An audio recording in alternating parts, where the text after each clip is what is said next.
Hello everyone, प्रज्ञा empower studies में आपका स्वागत है। आज हमारा टॉपिक है, आज हम 10th क्लास का मैथ्स का नया टॉपिक स्टार्ट कर रहे हैं, दो चर वाले रैखिक समीकरण युग्म। आज के लेक्चर में हम इस अध्याय का परिचय लेंगे। इस अध्याय में जो भी चीज़ है वो समझेंगे, सारे कॉन्सेप्ट क्लियर करेंगे, जिससे आगे की जब हम प्रश्नावली सॉल्व करेंगे तो हमारा इजीली हमको समझ में आएगा। तो स्टार्ट करते हैं इसके अध्याय परिचय को। दो चर वाले रैखिक समीकरण युग्म। देखिए, पिछले लेक्चर में हमने बहुपद पढ़ा था, और बहुपद हम कैसे, इसको हम बहुपद कहते थे, ये एक रैखिक बहुपद है ना। इसमें क्या था, घात कितनी थी, एक, मतलब जो चर था ये एक्स वाई जेड, मैंने आपको बताया था एक्स वाई जेड ये जो भी होते हैं ये सब चर राशि होती है, क्योंकि इनके नाम वैल्यू चेंज हो जाती है। इसका मान हम कुछ भी ले सकते हैं, कुछ भी रख सकते हैं, इनको चर कहते हैं, वेरिएबल। और इसकी सबसे बड़ी घात क्या है, एक, क्योंकि यहाँ पर एक्स नहीं है तो ये क्या हुआ, रैखिक बहुपद बोलते थे। यानी अगर घात एक होती है तो उसको रैखिक कहते हैं, है ना। तो वैसे ही जो रैखिक समीकरण होंगे उसमें भी सबसे बड़ी घात क्या होगी, चर राशि की एक होती है, उसको कहेंगे रैखिक। ठीक है, अब देखिए ये है रैखिक समीकरण। रैखिक बहुपद और समीकरण में थोड़ा सा डिफरेंस होता है, मैं बताती हूँ। इसमें कभी भी इक्वल टू जीरो नहीं होगा, मतलब ये बराबर का साइन आप बहुपद में नहीं लगाते, चाहे वो बहुपद कोई भी हो, एक घातीय मतलब रैखिक बहुपद हो, द्विघात बहुपद हो, त्रिघात बहुपद हो, ये सब हमने पढ़ा पुराने लास्ट लेक्चर में बहुपद में। तो हम कभी भी बराबर नहीं लगाते थे, बराबर का साइन बहुपद में नहीं आता। ठीक है, अगर आपने बराबर का साइन लगा दिया तो ये होगा, बराबर जीरो कर दिया तो ये बन जाएगा समीकरण। यानी इतना हुआ तो आप क्या कहोगे, बहुपद, और बराबर लगा दिया तो आप क्या कहोगे, समीकरण। ठीक है, बराबर का साइन लगा के जीरो लगा दिया मतलब समीकरण, और ऐसा कर दिया ये बहुपद। ये समीकरण और बहुपद में अंतर होता है। ठीक है, तो x + 2y = 0 ये समीकरण है।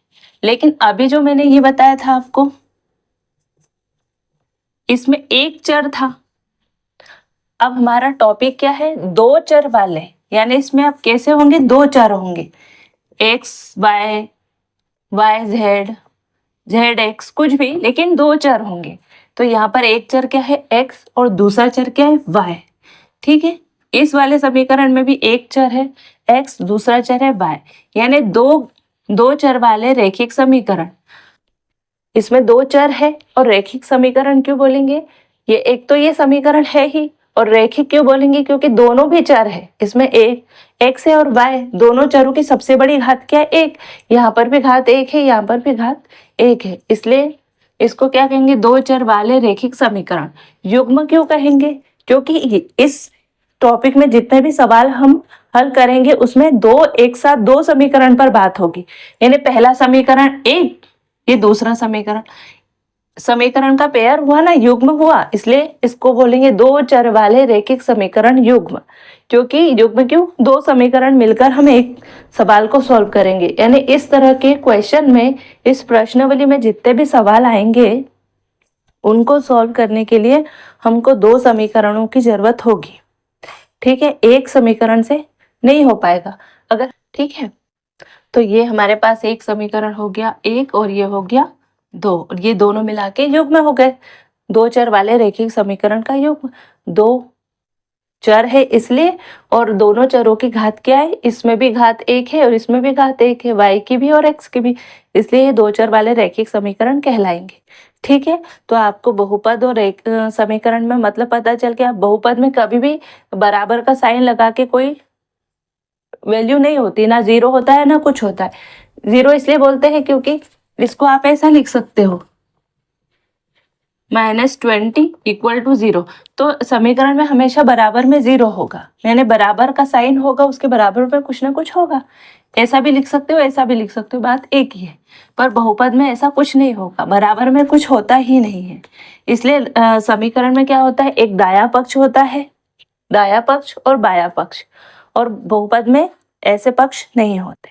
ठीक है, तो ये चीज हम समझ गए, बहुपद और समीकरण में अंतर और ये दो चर वाले क्यों कहलाएंगे, रेखिक समीकरण क्यों कहलाएंगे, ये हमको पता चल गया।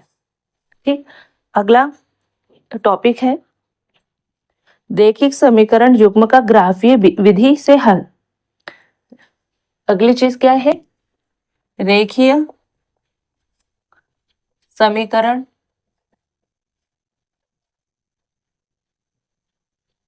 युग्म का ग्राफीय विधि से हल।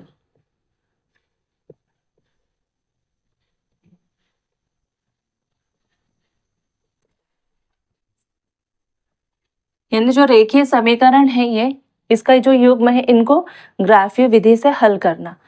बहुपद को भी मैंने ग्राफीय विधि से हल करना बताया था। एक्स एक्सिस खींचा, ऐसा एक्स एक्सिस और ये वाई एक्सिस खींचा था, एक्स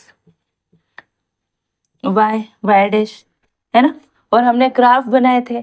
तो हमने जब देखा था कि जो रेखिक बहुपद था उसका ग्राफ हमेशा एक सीधी रेखा जाती थी, है ना, क्योंकि वहां पर केवल एक बहुपद होता था, तो एक सीधी रेखा जाती थी।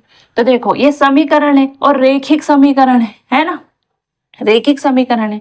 तो इस समीकरण के लिए, पहले समीकरण के लिए भी एक सीधी रेखा बनेगी, ए सी, है ना, कोई भी किसी भी तरह से जा सकती ए से, है ना। और दूसरे समीकरण के लिए दूसरी रेखा होगी, तो वो ऐसे भी जा सकती है ना, बिल्कुल इसके बराबर ऐसे समांतर भी जा सकती है, और इसी के ऊपर से भी जा सकती है। ये एक रेखा और इसी के ऊपर से दूसरी रेखा चल जाए, ये एक हो सकती है, ये दो भी हो सकती है, ये एक और इसके बिल्कुल समांतर दूसरी भी हो सकती है ना। ये एक समीकरण की रेखा इस तरह से दोनों एक रेखा ऐसी, तो दूसरी इसको ऐसे काट सकती है, एक ऐसी जाएगी तो दूसरी इसके बराबर जा सकती है।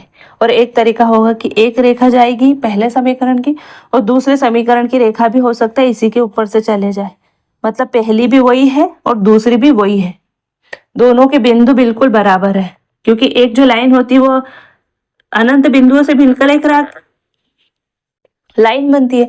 तो यहाँ पर कहा एक बिंदु पर काटा, यहाँ पर काटा क्या, नहीं, कभी नहीं काटेगी, क्योंकि ये दोनों समांतर है और दो समांतर लाइन कभी एक दूसरे को नहीं काटती। तो ये एक बार काटेगी, ये काटेगी नहीं, और ये क्या काटेगी, अनंत बार काटेगी, अनंत बार, क्योंकि ये एक लाइन दूसरे के ऊपर है, मतलब एक लाइन के सभी बिंदु को दूसरी लाइन की बिंदुओं ने काटा है, हर बिंदु पे कटी है, तभी तो एक के ऊपर एक है। और यहाँ एक बिंदु दूसरे बिंदु के ऊपर से गया है, मतलब इस लाइन का बिंदु इस लाइन के बिंदु के ऊपर से गया है, केवल एक बिंदु के ऊपर से गया है। और इसमें क्या है, सारे बिंदु एक दूसरे बिंदुओं के ऊपर है, और इसमें कोई बिंदु एक दूसरे को काटा ही नहीं है। तो इसमें क्या होगा, एक हल होगा, इसका केवल एक हल निकलेगा, इसका कोई हल नहीं निकलेगा, और इसके अनंत हल निकलेंगे।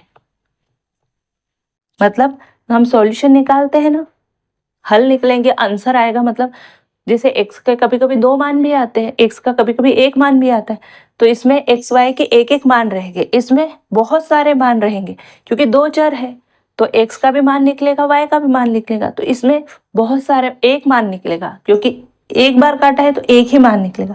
इसमें बहुत सारे जगह काटा है, इसलिए बहुत सारे मान निकलेंगे, अपरिमित रूप से अनंत। और इसमें काटा ही नहीं है तो इसका कोई मान नहीं निकलेगा, इसका हल नहीं निकलेगा, इस वाले टाइप का। तो क्या होगा, ये समीकरण रेखिक समीकरण युग्म है, तो इसमें क्या होगा, रेखिक समीकरण है, मतलब लाइन हमेशा सीधी बनेगी, किसी भी दिशा में बनेगी लेकिन सीधी बनेगी। ग्राफ पे दो लाइन बनेगी, क्योंकि हमारे पास समीकरण दो रहेंगे, है ना, और एक बार काटेगी तो एक हल निकलेगा, है ना, दो बार काटे, एक बार काटेगी या बहुत बार काटेगी या काटेगी नहीं, तो एक हल निकलेगा, बहुत सारे हल निकलेंगे अनंत, या बिल्कुल हल नहीं निकलेंगे। तो जब ये काटती है ना, तो इसको बोलते हैं प्रतिच्छेद। जब ये ऐसे काटेगी कहीं ना कहीं, कैसे भी आड़ी तिरछी, ऐसे ऐसे कैसे भी, तो इसको बोलते हैं प्रतिच्छेदी रेखा। ठीक है, जब एक रेखा दूसरी रेखा के बिल्कुल ऊपर हो, यानी एक रेखा ये है, उसी के ऊपर दूसरी भी रेखा है, दोनों समीकरण की रेखा एक दूसरे के ऊपर है, तो उसको बोलेंगे समपाती। इसमें प्रतिच्छेद बिंदु होगा, इसमें समपाती होंगे। और दोनों रेखा, एक समीकरण की रेखा और दूसरे समीकरण की रेखा अगर ऐसे एक दूसरे के बराबर पैरेलल है, समांतर है, तो इसको बोलेंगे समांतर। इसमें एक हल आएगा, इसमें अनंत हल आएंगे, ये अनंत का साइन होता है और इसमें कोई हल नहीं आएगा, है ना। तो अब हम कैसे समीकरण देख के कैसे पहचानेंगे, ग्राफ में हम बना लेंगे तब तो हमको समझ में आ जाएगा।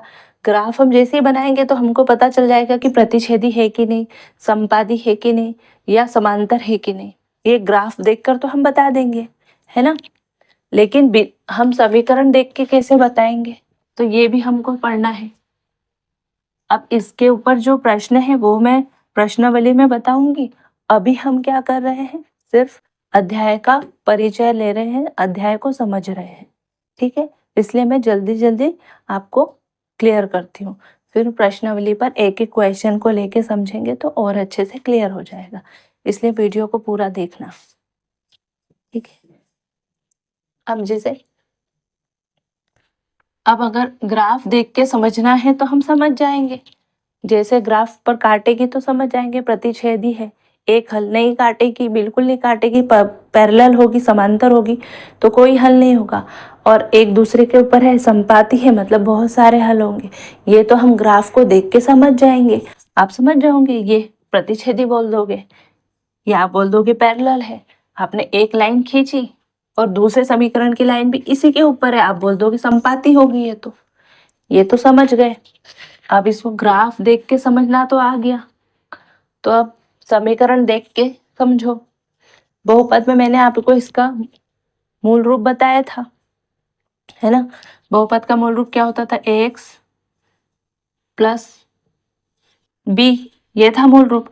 ये गुणांक थे और ये अचर पद था और ये चर था। तो वैसे ही ना यहाँ पर भी होता है, समीकरण में भी क्या होता है, इनके मूल रूप होंगे। तो इसका मूल रूप क्या होगा, ये ax plus bx plus c बराबर 0, ये इनका मूल रूप होता है।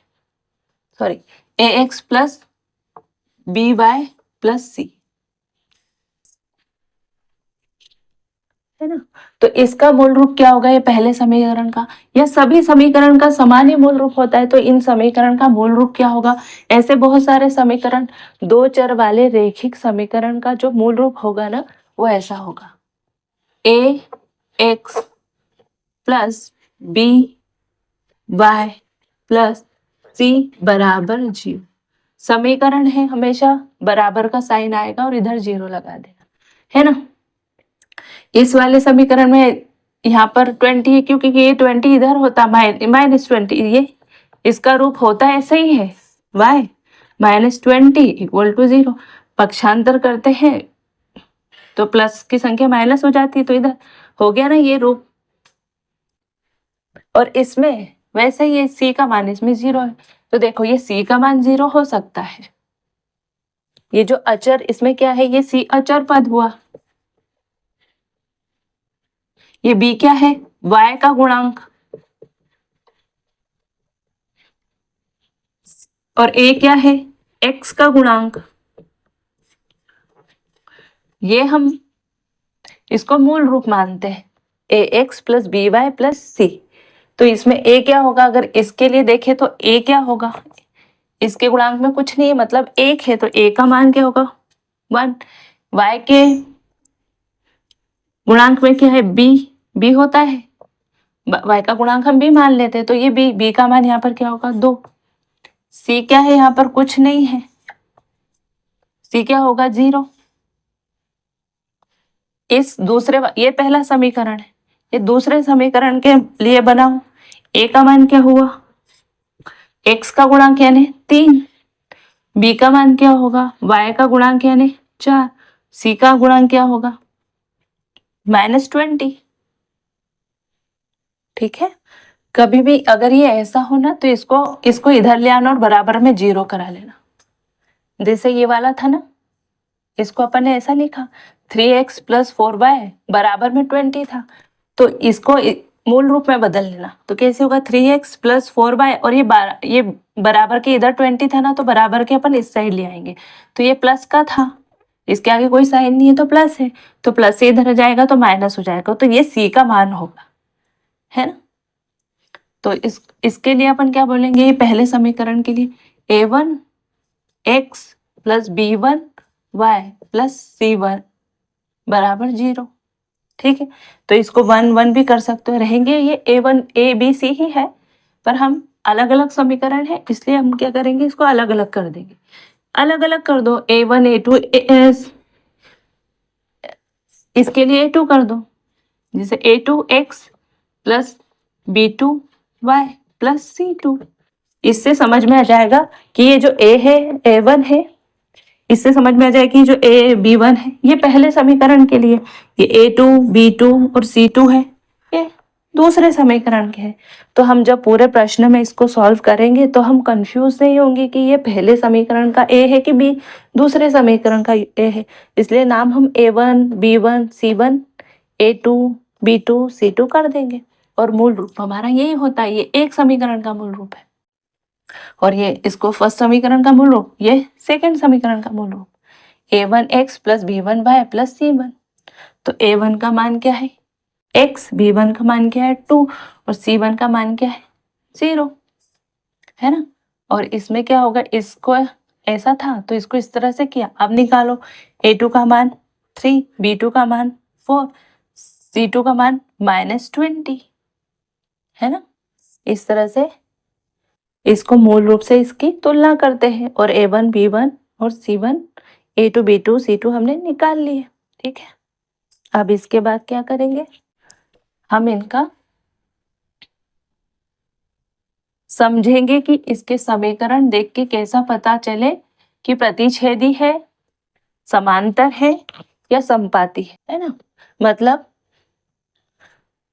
देखिए, अब हमको ग्राफ देखकर पता चल गया कि ये दोनों रेखाएं, दोनों समीकरण की रेखाएं काटेगी, बराबर होगी या एक दूसरे के ऊपर होगी तो समपाती होगी, या प्रतिच्छेदी या होगी, या पैरेलल होगी, समांतर होगी। ये तो हम ग्राफ देख के पहचान लेंगे, पर समीकरण देख के भी पहचानना चाहिए। अभी हमने क्या किया, हमने तुलना करी, a1 b1 c1 a2 b2 c2, इनके मान निकालना पता कर लिए, है ना। तो अब इनके मान जो है, गुणांक जो है a1 b1 और इसका अचर पद c1, इनको देखकर, इनके गुणांकों के देखकर ये पता करेंगे कि ये रेखा, इनके ग्राफ की रेखाएं समपाती होगी, प्रतिच्छेदी होगी या समांतर होगी। तो देखो, इसके लिए देखते हैं, इसके a1 1 है, b1 2 और c1 क्या है 0, a2 क्या है 3, b2 क्या है 4 और c2 क्या है -20, है ना। तो a1 बटे a2, a1 बटे a2 क्या होगा 1/3,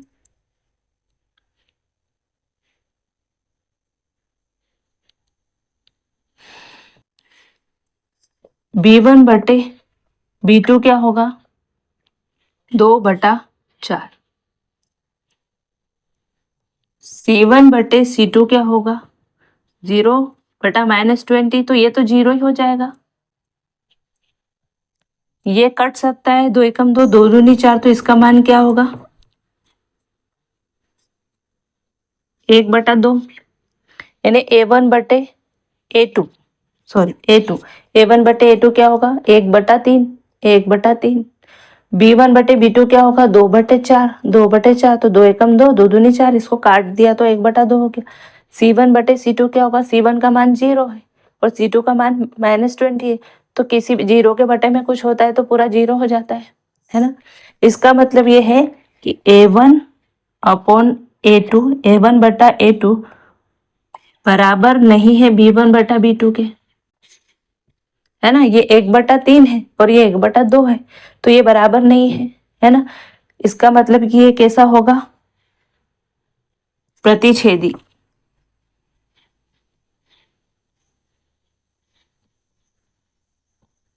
ये जो इसके जो ग्राफ है ना, ये वाला जो ग्राफ इस लाइन से जो एक लाइन बनेगी, इस लाइन से जो एक लाइन बनेगी, मतलब इन दोनों समीकरण से जो ग्राफ बनेगा ना, उसकी दोनों लाइनें आपस में एक दूसरे को प्रतिच्छेद करेगी।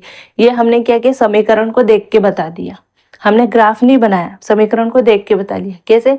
हमने A1 B1 C1 A2 B2 और C2 इनके मान निकाले, A1 बटे A2 B1 बटा B2 और C1 बटा C2 पता किया कि क्या है। तो 1/3 2/4 यानी 2/4 को काटेंगे तो 1/2 और C1 बटा C2 क्या होगा 0, 0 बटा -20 यानी 0। इसका मतलब A1 बटे A2 और B1 बटा B2 बराबर नहीं है, क्योंकि इसका मान तो 1/3 है और इसका मान 1/2 है। तो आगे C1 को देखने की जरूरत नहीं है, इसको देखने की जरूरत नहीं, यहीं से देख लो। यानी इतने x के गुणांक और y के गुणांक को देखकर पता चल गया कि ये प्रतिच्छेदी रेखाएं हैं। इन दोनों के समीकरण से जो ग्राफ बनेगा, उनकी जो रेखाएं होगी वो प्रतिच्छेदी रेखाएं होगी और उनका केवल एक ही हल होगा, है ना। तो इससे हमको पता चल गया। ठीक है, तो आप स्क्रीनशॉट ले लो, क्योंकि अब मैं इरेज करूंगी और दूसरा समीकरण लिखूंगी। ये वाला तो हमने कर लिया था और हमने देखा कि A1 बटा A2 नहीं होता है B1 बटा B2 के, इसलिए हमने ये पता कर लिया था कि ये कैसी होगी, प्रतिच्छेदी, यानी इनकी रेखाएं जो कैसी होगी, प्रतिच्छेदी होगी।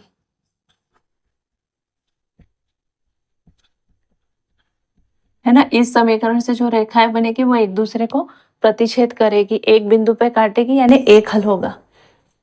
अब हम इसको देखते हैं, ये जो हमारा सेकेंड वाला समीकरण है, इससे पहचान करते हैं कि हमारी रेखा कैसी बनेगी। इसके लिए तो पता चल गया प्रतिच्छेदी। दूसरे वाले समीकरण में इसमें A1 क्या होगा, x का गुणांक यानी 2, B1 क्या होगा, y का गुणांक यानी 3 और C1 क्या होगा -9 ना, माइनस में है ना तो -9। B1 A1 क्या A2 क्या होगा यहाँ पर 4, B1 क्या होगा B2 क्या होगा +6 यानी 6 और C2 क्या होगा -18 -18 होगा। अब देखो इसमें A1 बटा A2 करो बराबर, है ना, तो क्या निकला बराबर 2/4 यानी 1/2, यही होगा। B1 बटा B2 करो, B1 क्या है 3, B2 क्या है 6, तो ये भी 3 एकम 3 3 दूनी 6 यानी इसका मतलब भी आया 1/2। तीसरा देखो C1 बटा C2, इसका मान क्या है -9 और इसका C2 -18, है ना, तो ये माइनस से माइनस तो 9 एकम 9 9 दूनी 18, तो ये क्या होगा 1/2। देखो A1 बटा A2 1/2 इसका आंसर आया, B1 बटा B2 इसका भी 1/2 आंसर आया और C1 बटा C2 इसका भी 1/2 आंसर आया। मतलब ये तीनों बराबर है ना, A1 बटा A2 का मतलब भी यही आया 1/2, B1 बटा B2 भी 1/2, C1 बटा C2 भी 1/2। तीनों के मान क्या है, बराबर आए हैं, यानी A1 बटा A2 बराबर है B1 बटे B2 के बराबर है C1 बटे C2, ये तीनों बराबर है। यहाँ पर क्या था, A1 बटा A2 बराबर नहीं था B1 बटा B2 के, पहले ही पता चल गया, तो हमें C देखा ही नहीं, क्योंकि यही पता चल गया कि बराबर नहीं है। बराबर नहीं मतलब प्रतिच्छेद करेंगे। यहाँ पर हमने देखा तीनों बराबर है, मतलब ये कैसे होंगे, समपाती।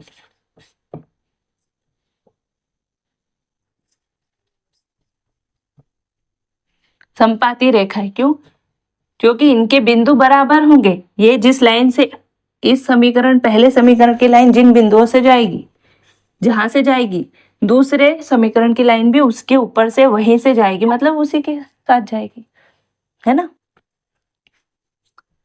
ठीक है ना।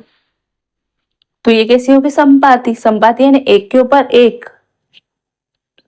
जो हर बिंदु पे मिले, एक के ऊपर एक यानी समपाती। तो दोनों के लिए एक एक ही रेखा बनेगी, कैसी बनेगी, समपाती रेखा। ठीक है, तो इसका आंसर क्या आया, इसका समीकरण का आंसर क्या है, A1 बटे A2 बराबर है B1 बटे B2 के बराबर है C1 बटे C2, ये तीनों बराबर है। है ना। A1 बटे A2 बराबर होगा B1 बटे B2 बराबर C1 बटे C2। ये तीनों कैसे बराबर, इनका मान हमने देखा 1/2 निकला, है ना। तो ये कैसी होगी, इसको मैं इरेज करती हूँ, समपाती। समपाती होगी मतलब एक के ऊपर एक, समपाती रेखाएं होगी मतलब एक लाइन के ऊपर दूसरी लाइन, यानी ये अनंत बिंदुओं पे, हर बिंदु पे एक रेखा का सारे बिंदु दूसरी रेखा के सारे बिंदुओं को प्रतिच्छेद करेंगे, इसलिए इसके हल कितने होंगे, हल कितने होंगे, अनंत, बहुत सारे, अपरिमित रूप से बहुत सारे। और इसका कितने हल होंगे, केवल एक हल होगा। एक्स वाई के एक एक मान निकलेंगे और इसमें एक्स वाई के बहुत सारे मान निकलेंगे, ठीक है। अब इसको इरेज करती हूँ और तीसरे समीकरण के लिए बताती हूँ। तो इसमें हमको क्या करना है, A1 B1 C1, है ना। इसमें भी हम A1 B1 और C1 के मान निकालेंगे। तो इसके लिए A1 क्या होगा, इसके लिए 1, क्योंकि एक के गुणांक में कोई नहीं है। B का मान क्या होगा, B1 बराबर 2, क्योंकि Y के गुणक में 2 है। C का मान क्या होगा, -4, क्योंकि C की जगह क्या है, -4। अगर प्लस होता तो हम प्लस ले लेते। अब इस समीकरण के लिए A2 का मान क्या होगा, क्योंकि दूसरा समीकरण है तो हमने A2 B2 और C2 लेंगे। A2 2 है, B2 4 है और C2 कितना है, -12 -12, ठीक है। तो देखो A1 बटे A2 यानी 1/2। A का मान, A1 का मान 1 और A2 का मान 2, तो 1/2। अब ये तो आगे कटेगा नहीं, B1 बटा B2 करो, B1 का मान 2 और B2 का मान 4, तो इससे ये कैंसिल हुआ तो क्या हुआ, 1/2। C1 बटे C2 करो, -4 बटा -12। C1 का मान है -4 और C2 का है -12, तो ये माइनस से माइनस, तो 4 एकम 4, 4 तिया 12, तो क्या होगा, 1/3। देखो A1 बटे A2 बराबर है B1 बटे B2 के, है। पर ये दोनों क्या, इन दोनों का मान क्या है, 1/2, तो ये दोनों बराबर है।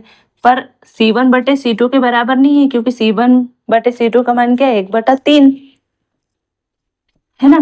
तो A1 बटे A2 बराबर है B1 बटे B2 के, पर C1 बटे C2 इनके बराबर नहीं है, क्योंकि इसका मान तो अलग है, इन दोनों का मान समान है और इसका मान अलग है। तो ये जब स्थिति आए, इसका मतलब क्या है, रेखा कैसी है, समांतर। यानी एक रेखा ऐसी, एक समीकरण की रेखा ऐसी बनेगी तो दूसरे की बिल्कुल समांतर बनेगी, कभी नहीं काटेगी, ठीक है। तो हमने A1 A2, तो हमने A1 B1 C1 A2 B2 C2 निकाले और उससे पता कर लिया कि रेखा कैसी है, समांतर है, प्रतिच्छेदी है या समपाती है। तो इसको मैं इरेज करूं, आप स्क्रीनशॉट ले लेना। तो इस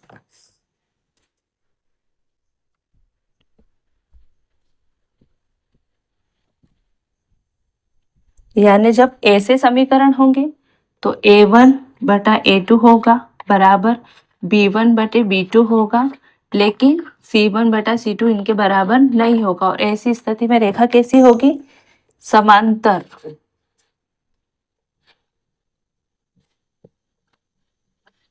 समांतर रेखा होगी। और हल कैसे होगे, कोई हल नहीं आएगा,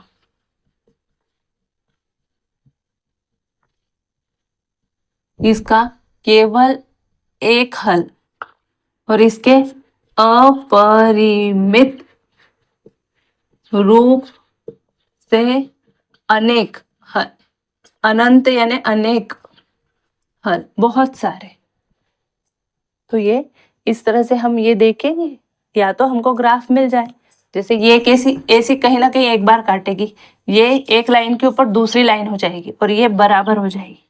तो ग्राफ देखकर तो हम पता कर लेंगे, हम समीकरण देख के भी अब पता कर सकते हैं कि रेखाएं कैसी होगी, प्रतिच्छेदी होगी, समपाती होगी या समांतर होगी, ठीक है। तो प्रतिच्छेदी में क्या होगा, A1 बटा B A2 बराबर नहीं होगा B1/B2 के, तो C1 हमको देखने की जरूरत नहीं है, यहीं से पता चल जाएगा। जब A1/A2 निकाला, B1/B2 निकाला, ये बराबर नहीं है तो समझ लो ना प्रतिच्छेदी। इसमें क्या करेंगे, A1/A2 निकालना, फिर बराबर हुआ B1/B2 के बराबर है, तो फिर तीसरा भी निकालो C1/C2। अगर ये तीनों बराबर आ गए तो कैसी होगी, समपाती, है ना। और ये समांतर का केस कैसा होगा, A1/A2 होगा बराबर B1/B2। फिर हम तीसरा भी देखेंगे C1/C2। अगर ये बराबर नहीं, ये दोनों बराबर हो पर ये तीसरा इनके बराबर नहीं है, तब ये क्या होगी, समांतर। क्योंकि देखो यहाँ तो पहले ही पता चल जाएगा, लेकिन इतना और इतना दोनों में बराबर समान है ना। A1/A2 बराबर इसमें भी है B1/B2 के, और इसमें भी A1/A2 बराबर है B1/B2 के। तो जब हम अगला वाला C1 देखेंगे तब हमको पता चलेगा ये समपाती है कि समांतर। तो समपाती में तीनों बराबर होंगे और समांतर में क्या होगा, ये बराबर नहीं होगा, C1/C2 इनके बराबर नहीं होगा। और प्रतिच्छेदी में शुरुआत में ये A1/A2 बराबर नहीं होगा B1/B2 के, तो ये हमको पहले ही पता चल जाएगा। तो आई होप कि ये चीज़ आपको अच्छे से समझ में आई होगी। स्क्रीनशॉट ले लेना, और आपके बुक में इस तरह से सारणी बनी हुई है, ये सारणी मैंने आपको एक्सप्लेन कर दी है ना। तो अब हम कल की क्लास में क्या करेंगे, ग्राफ, जैसे बहुपद में मैंने आपको ग्राफ बनाना बताए थे, उसी तरह इसके लिए भी ग्राफ बनेंगे। तो ग्राफ विधि से क्वेश्चन सॉल्व करेंगे और इस तरह से समीकरण को और भी जो विधि है उसे सॉल्व करना सीखेंगे। तो अब हम प्रश्नावली 3.1 कल के लेक्चर में स्टार्ट करेंगे, है ना। तो वीडियो अच्छा लगे तो वीडियो को लाइक कर देना, चैनल पर नए हो, सब्सक्राइब नहीं किया हो तो चैनल को सब्सक्राइब कर देना, अपने दोस्तों के साथ, सहेलियों के साथ, अपने भाई बहन के साथ शेयर कर देना, है ना।